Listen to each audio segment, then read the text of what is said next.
go back to work. And that's exactly what I intend on doing. You know, when I look at the folks that are in the White House, you know, and how long, you know, they've been career politicians, and, you know, we've seen where the career politicians have taken our country.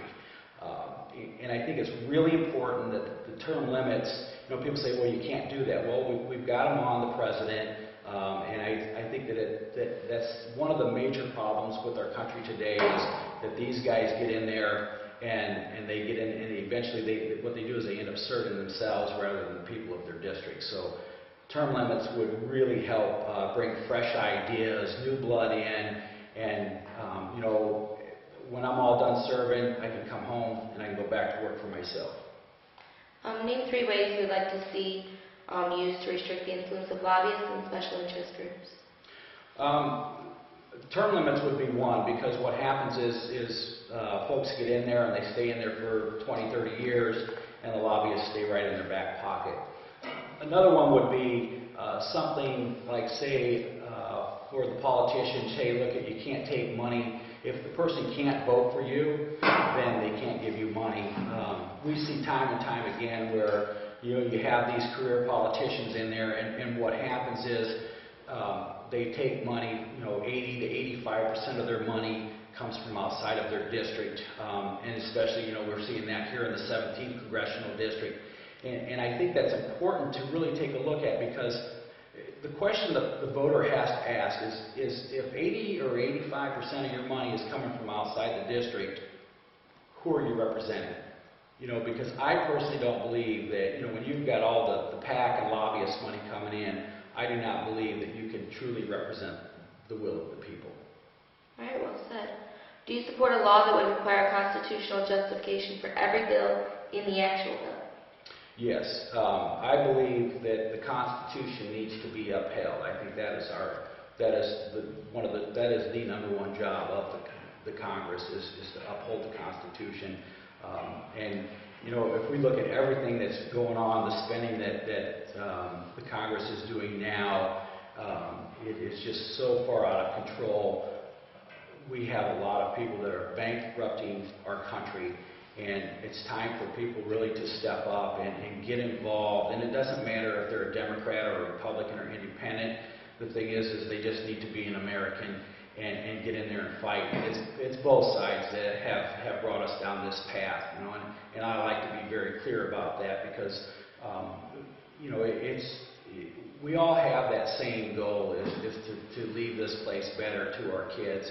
And when I look at the debt that's being handed down to my kids and my grandkids, it's just quite scary. And that's one of the big things that got me involved with this race, is I just felt as if I could not sit back any longer just watching and complaining about the irresponsible spending of this great nation. And I think we'll see some good things happen here in 2010. I hope so. Finally, probably the one you're waiting for the most, what experience and qualifications do you possess that makes you the best choice for this position? I have several different things that I've done ever since I was a child. When I was 8 years old, my dad instilled some pretty serious work values into me. I was a paper boy, and what's happened is over the course of years, I've always worked in the private sector, and I have 13 years of union background, so I understand the laborer and their concerns. And I currently, for the last 13 years, and currently have my own small business, so I also understand the business background. I have a large family, and I understand families.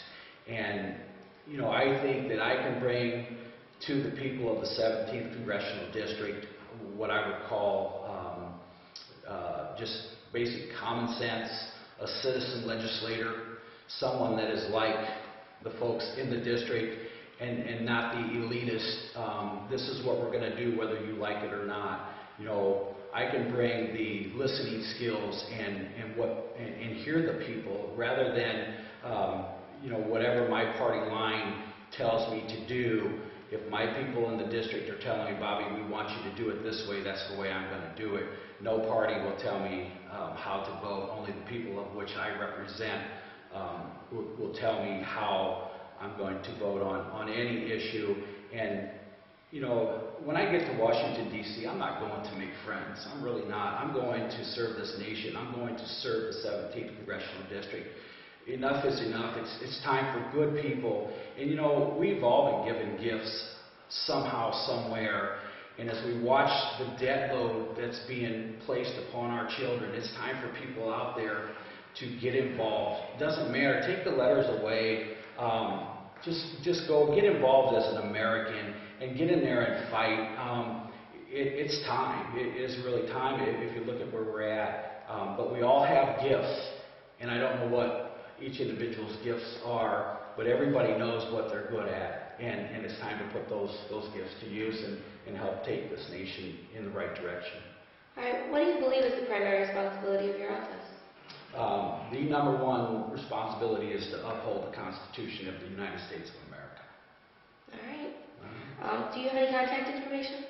Yes, you can visit my website. It's bobby2010.com, and there's a blog right now. We're currently doing what we're calling a Bob's for Jobs tour throughout the 17th Congressional District. But you can get on there. But the website's really good. We have a nice issues page. You can kind of see where I'm at. If there's something on there you're not sure of, you can go and just ask Bobby a question, and it comes right to my phone, and I can answer it within a day or two. So we try our best to get right back to you. So. Thank you so much. Thank you very much. Appreciate it. Mm-hmm.